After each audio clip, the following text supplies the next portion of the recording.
Thank you to the IHACPA committee for selecting our paper for presentation. To introduce myself, I am Sharon Naidoo, the head of healthcare funding at Medibank.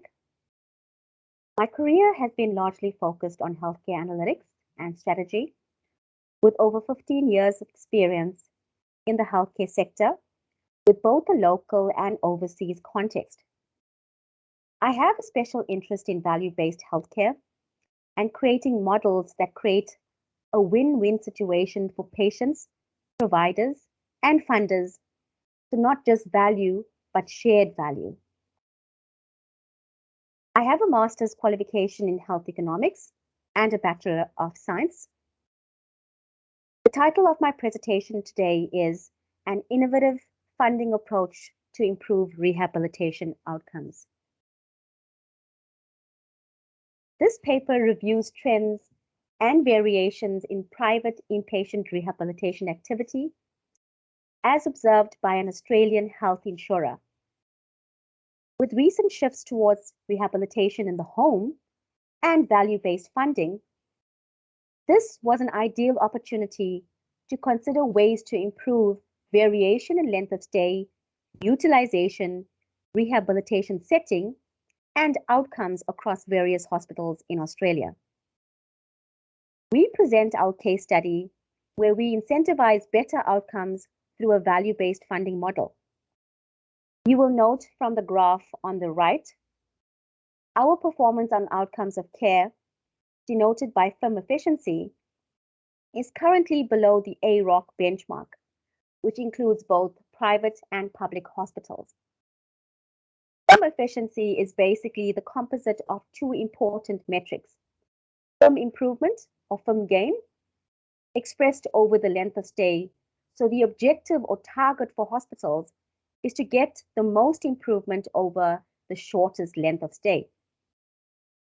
We believed that this was a sentinel metric as it captured a dual outcome, which is important to us, the patient and the hospital. For hospitals, this efficiency can free up a bed with the ability to take on a new patient if the demand is high enough. Now, importantly to call out that the value-based model is not implemented without anticipated challenges.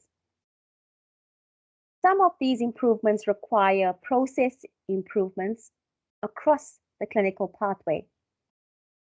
That includes at admission, during the episode, and at discharge, and these come with an upfront investment, which supported our approach to fund a prospective incentive, particularly for a smaller hospital. We believe that by identifying potential pain points and supporting on-site teams and access to important data, as well as appropriate assessment tools and coordination support, it will create an appropriate environment to reduce variation in rehabilitation activity while improving outcomes. We explored the trends in rehab over a 5-year period and have identified overall in recent COVID periods that rehab admissions have decreased overall. However, we have seen an increase in rehab referrals for joint replacements. The query is, how much of this is low-value care? These trends are risk-adjusted to ensure like-for-like comparisons. Firm efficiency is compared to the AROC private and public benchmarks at an ANSNAP class level. And our funding model is a prospective value-based model that incentivizes the hospital to improve their firm efficiency outcomes overall over a defined period. The 5-year study observed an increase in transfer rates for joint replacement procedures, this being compared to the Australian public sector with a transfer rate of just around 20%. In addition to the increase in transfer rates, we also observe large variation in transfer rates across hospitals. The lowest transfer rate of 36% and the highest being 89%, and large variation in between. In conclusion, I would like to call out the following. The type of funding model is very important in determining the outcomes that are achieved.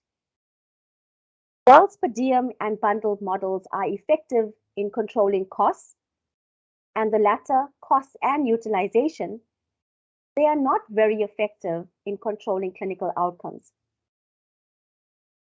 Which then leads us to the outcomes-based model, which can include all of the components of cost, utilization, and clinical outcomes, which is a value-based approach to funding.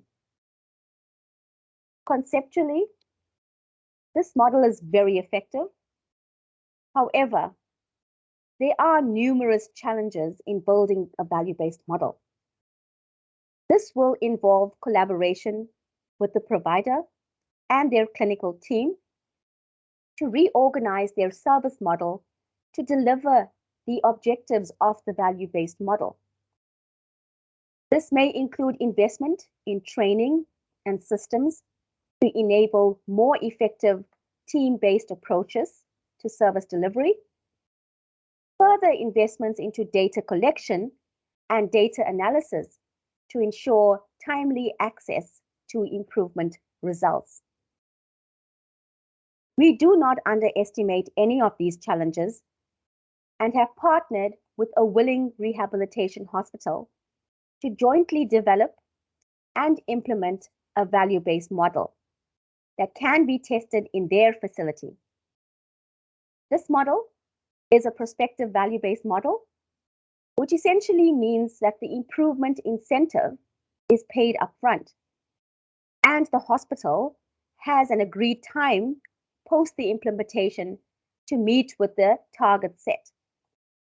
Performance will be tracked and shared with the hospital throughout the term to ensure the hospital has enough insights into their performance relative to the target. We believe that this is a very important step in our journey towards funding value-based healthcare. Thank you.